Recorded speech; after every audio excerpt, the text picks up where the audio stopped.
صباح الخير يا جماعة، مرحبا بيك. قهوة الصباح. أنا اليوم بصراحة تويكا كما تعرفون ديما نلوج في المواضيع الحساسة والإنسانية والمواضيع أجوغ، معناها وقتية، فهمتني؟ وحتى بالتاريخ. لكن اصطدمت مانيش مصدقة. يندرى نحلم ولا ليه؟ خلينا نقرص روحي. راهو شيء. يا ربي وين النضال بتاع البلدان؟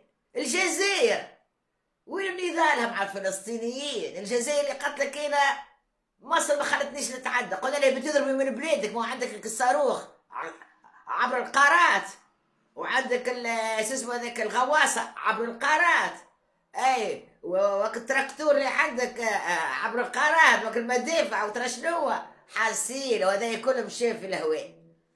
معناه باش يوريك دخل الرعب دخل في الجزائر وفي المسؤولين الكبار. لا يزي القبائل يطالبوا بأراضيهم. هذه نمبر 1. نمبر 2،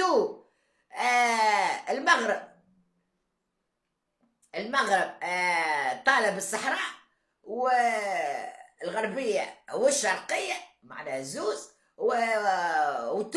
وتونس زاد طالب بأراضيها من تحت لتحت.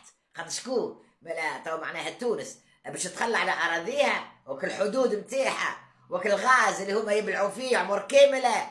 ما نظنش خاطر رجالنا رجال احنا.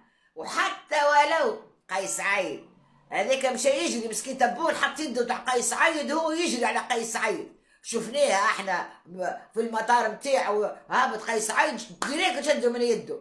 هذا كله محبه في قيس سعيد لا، ولا محبه في تونس لا. هذايا هاني معناه انا هاني شاد تونس، هاني تونس في يدي، وتونس مش حامي عليا بجيش، خاطر هما تعودوا احنا نحميو عليهم.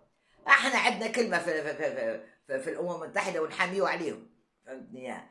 اي معناها هو ذاك السيد اللي كان في الامم المتحده ونحاوه وتبون حب يقعد في، حب يعوضوا مسؤول جزائري بصوته يوصل، معناها اي مسكين هو مرعوب. اخر ما حصل ما نطولش عليكم، فلسطين عمكم مش تسمعوا قضيه فلسطين، تبوني طرد في الفلسطينيين، عمكم مش تسمعوا، حد ما يصدقش ويكذبوني.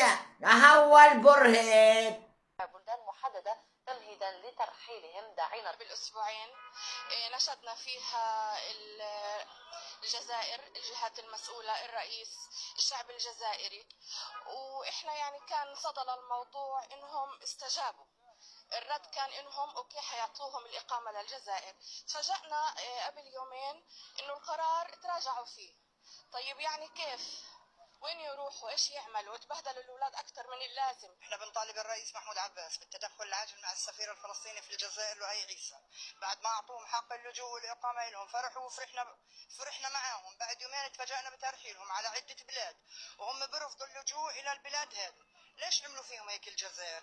بنحب الفلسطينيين وهم بيحبوا الجزائر واحنا بنحب الجزائر. نطالب نحن الاخوه الجزائريه انه ما يرحلوا اخوتهم الفلسطينيه، والجزائر وفلسطين مصر واحد وشعب واحد، ما يطردوهم من بلدهم الثاني.